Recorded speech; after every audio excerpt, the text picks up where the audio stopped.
কই মাছ ধরা হলো। আমাদের এখানে বৃষ্টির পানিতে ধানের খোলায় জল উঠে গেছে, সেখানে অনেক প্রকারের মাছ, দেশীয় যে সকল মাছ আছে, টাকি, কই মাছ, পুঁটি মাছ, এই জাতীয় মাছ বেশি দেখা যাচ্ছে।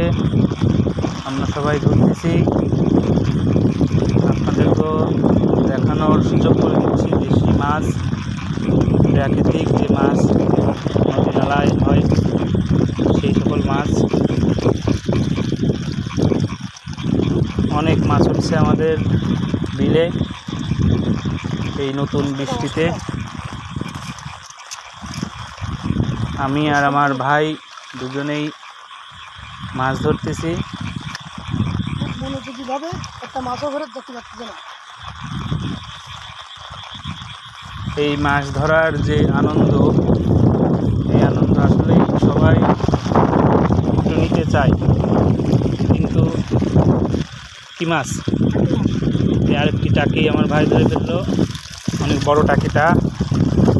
এটা আমাদের অঞ্চলে টাকি বলে, আপনাদের এখানে জানি না কি মাছ বলে ডাকে। খুব সুস্বাদু এবং শক্তিশালী মাছটি। এবার আমরা বেশি জলে চলে এসেছি তো,